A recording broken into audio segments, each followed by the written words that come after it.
तुम्हें और तुम्हारे पूरे परिवार को मेरी तरफ से आज बहुत सारा प्यार, बहुत सारा आशीर्वाद। आज का दिन, आज का त्योहार और हर एक दिन उल्लास उमंग से तुम मनाओ। तुम्हारा घर भरा पूरा रहे, तुम्हारे घर पर अन्न की कभी कमी ना हो, ये मेरा आशीर्वाद है। तुम जिसकी परीक्षा को लेकर चिंता में हो ना, वो व्यक्ति उस परीक्षा को उत्तीर्ण करने, वो उस परीक्षा में सफल हो, इसकी संभावना बहुत ज़्यादा है, बहुत ज़्यादा। बस उस व्यक्ति को धैर्य से काम लेने की ज़रूरत है, मेहनत करने की ज़रूरत है। तुम उसे ना बस इतना ही प्रेरित करो कि वो मेहनत मन लगा कर करे। और फिलहाल परीक्षा के बाद क्या होगा, उसका परिणाम क्या होगा, इसके बारे में सोचे ही नहीं, क्योंकि सोचने से उसे घबराहट होती है और मुझे पता है वो उस घबराहट में फिर काम नहीं कर पाता। इसलिए तुम उस व्यक्ति को बल्कि ये समझाओ कि वर्तमान में जो चीज़ें उसके हाथ के बाहर की हैं, उसके बारे में सोचे भी नहीं, ज़रा भी नहीं। वैसे जगहों पर मत जाओ जहाँ लोग सही नहीं आ रहे हैं। सिर्फ लोग पैसे से बड़े नहीं होते हैं या ओहदे से ही बड़े नहीं हो जाते हैं, संस्कार से भी बड़े होते हैं। और संस्कार बहुत बड़ी चीज़ है।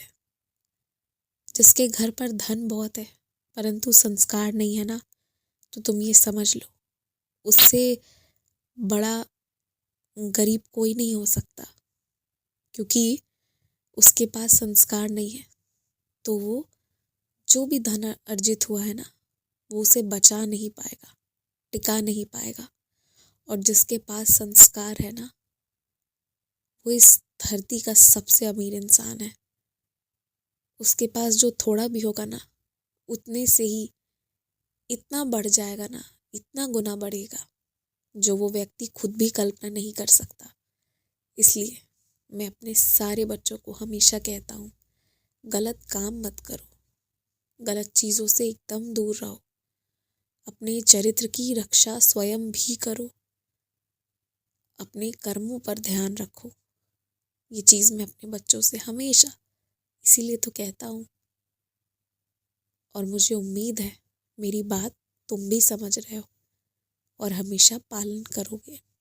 मैंने, अगर तुम्हें याद हो, तो बौद्ध धर्म के बारे में कुछ बताया था। मैं तुम्हें किसी धर्म परिवर्तन करने के लिए नहीं कह रहा हूँ।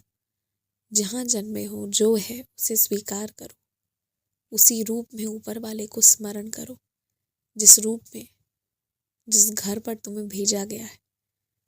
परंतु ना, उस धर्म से जुड़ी तुम्हें कुछ बातें बहुत अच्छी लगी थी, जैसे कि अच्छी चीज़ें ही देखना, अच्छी चीज़ें ही सोचना।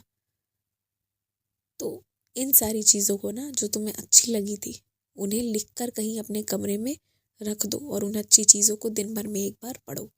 दिमाग में वो धीरे धीरे असर करेंगी और वाकई में बुरी चीज़ों से दूरी बन जाएगा तुम्हारा। खुश रहो, मुस्कुराते रहो, मित्रता टूटेगी नहीं। अगर मैंने जोड़ा है तो कुछ सोच कर ही।